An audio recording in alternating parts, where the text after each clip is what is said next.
Hello. Today I'm going to show you more in depth on technically how Wuphf was built using the Oracle Integration Cloud. So this is the Integration Cloud homepage, and first I'll show you more of the backend engineering behind the integration that Wuphf uses. So first we're going to click Integrations here.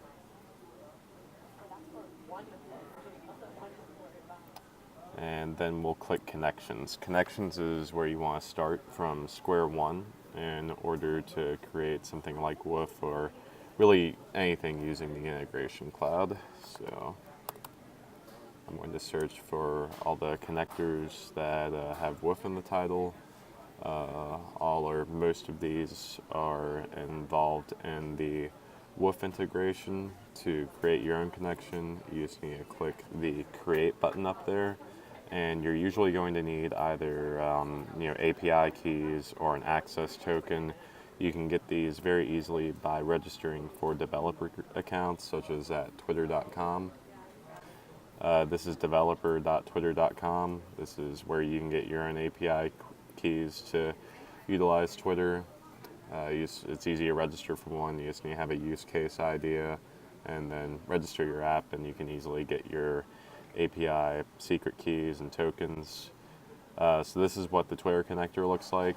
When you first create it, these fields will not be populated. You need to input that information from your Twitter developer account. Of course, in the video you're watching, this information will be blacked out because I don't want you hacking my Twitter account. We also use Twilio in our integration in order to send the text messages, phone calls, and fax. You can read on the Twilio documentation exactly how it likes the account SID and auth token to connect it. Any API documentation will explain to you how to use their API after you create a developer account there. It's pretty easy to create a developer account on any website and get your own API keys.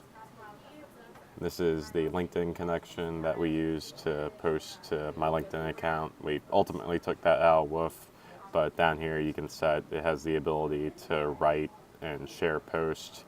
Some APIs have limited scopes in what they will let you do with their APIs for this or that reason. That's why you'll see later in the video Adam's part where he uses UiPath to get around the limits of APIs, such as LinkedIn, that doesn't allow you to send messages over its API.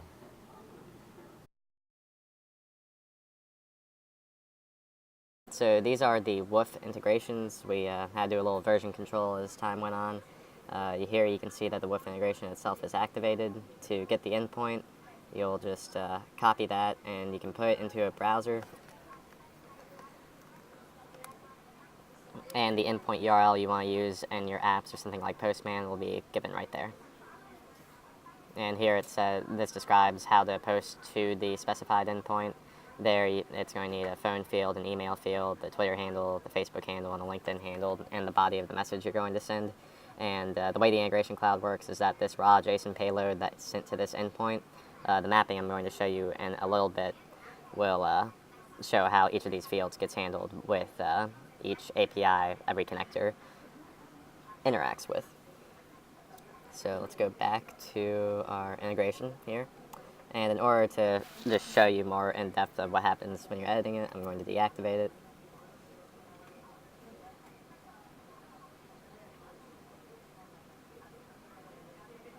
And just as a side note, this is an app-driven integration, so whenever it receives that payload, the integration will be triggered.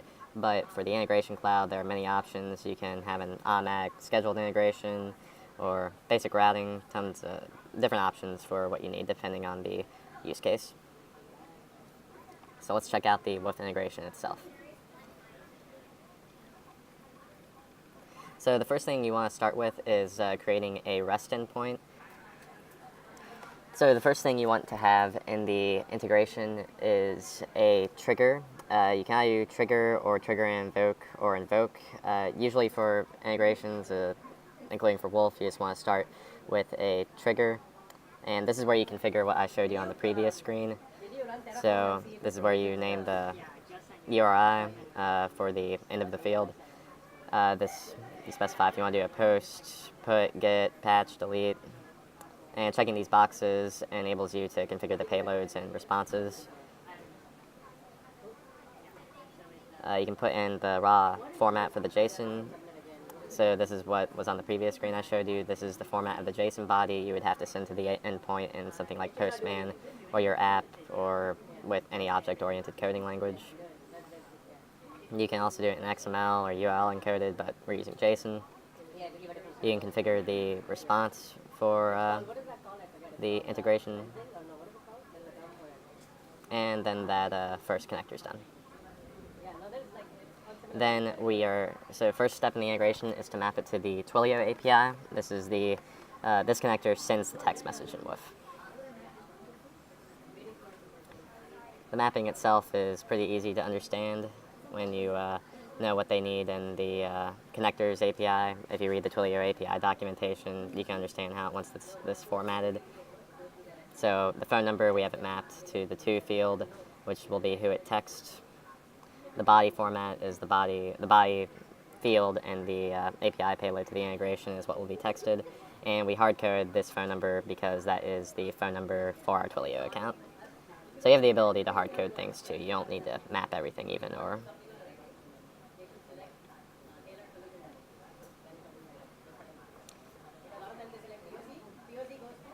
You can also assign variables and alter things in the field. So what this is doing is this may sound like a small detail, but for our API to work, this is basically just adding a space after the Twitter handle.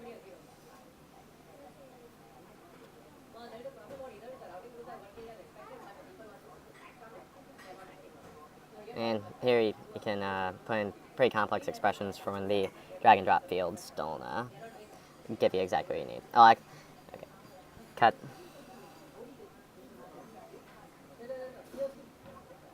So what this is doing, to do this, you would drag and drop the assign field. And for the tweet that we're sending out, it concatenates the Twitter handle you put into the front end and the body of the field for the usual format of a tweet. And then this maps it to the connector that interacts with Twitter's API. So it takes that variable that I just showed you, the concatenated Twitter handle and body, and it puts it in as the status field for the Twitter API call. In the Twitter connector that I'm bringing up, you can see you can select tweet or retweet. It has all the available scopes of the Twitter API.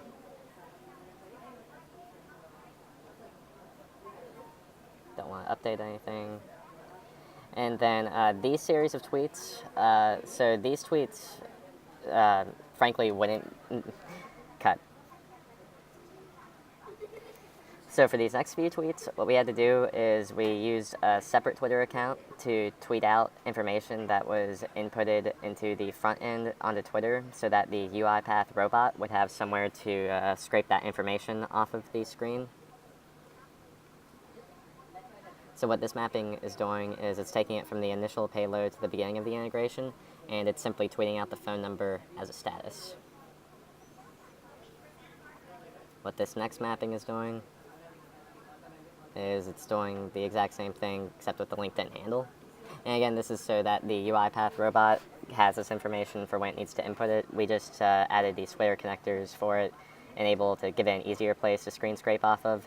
But probably more ideally, instead of sending it to Twitter, we would have it sent to a SQL database. We could put a database adapter in here to have that information right to the database, and then the UiPath robot would have read from the database in order to do its part. But frankly speaking, we just didn't quite have enough time to do that, and this was a semi-quick workaround to accomplish.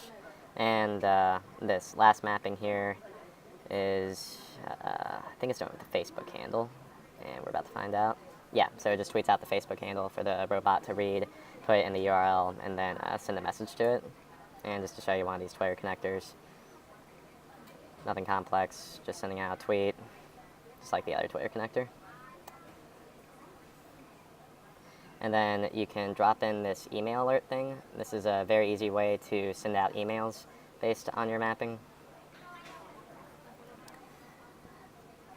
So this will send it to the specified email that is set here, where you can pull the mapping from the left here into the right. Yep, this email field here just got dragged and dropped there. And then that will send this notification to that specified email. For the body itself, instead of hard coding the "you just got woofed," you can also map that from the body field on the left there.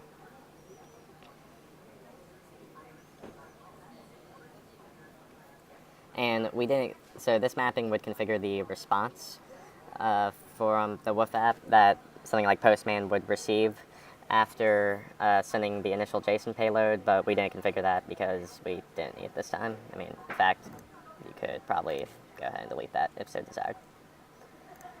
But yep, that is the back end of Wuphf. Oh, and I almost forgot. For your integrations, if you want to track them, you can drag any of these fields and have it track the integration itself, and that will enable you to help troubleshoot your problems. I'll show that to you in a bit where that would become useful. Then we're going to close. I'm not going to save, but you should save.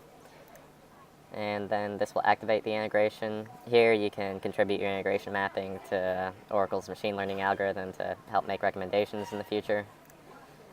And then here, if you enable tracing with the payload, this will make troubleshooting any problems with your integration 10,000 times easier in the future. And I don't think I need to this recording. And we're going to activate this.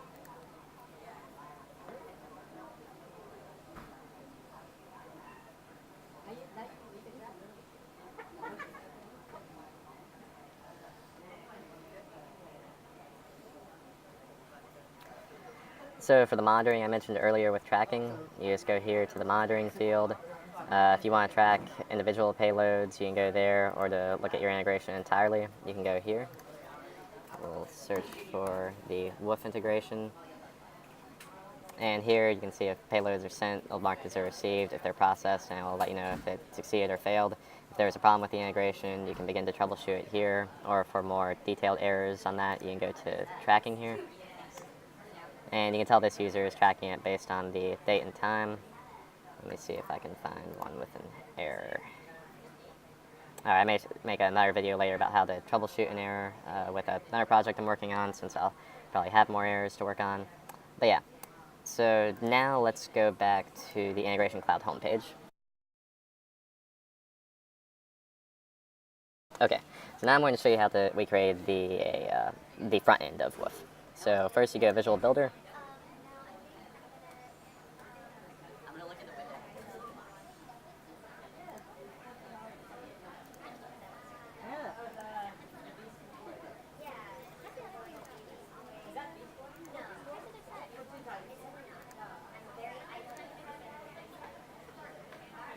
Okay, so here's what just happened. So first, to connect the front-end application to the integration itself, you need to create a service connection. This is the URI I showed you earlier, where you call the Wuphf integration. For the authentication, you just put in your Oracle username and password. For the endpoints, this is the sub endpoint, and that's the URI you set in the initial REST adapter. This is the request payload you set in the initial REST adapter. And you can test it here in this screen also. And let's see, we got 500 error because, yeah, this is a blank field, and you need a 2 phone number in order for anything to happen, frankly. But yeah, pretty easy to troubleshoot everything here.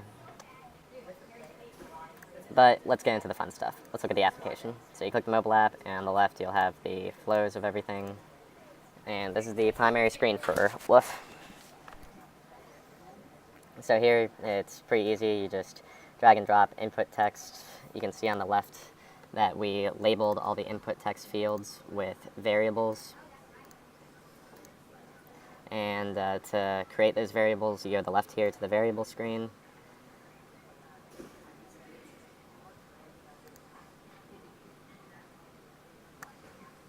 And I'll show you why we need to call everything a variable here. So after you put in all these input text fields and link them with variables, we're going to click the button that does all the actions. We'll go to events, and then here's where you set up what happens when you click the button. So the first thing is this assigns variables to what will become the payload going to the integration cloud.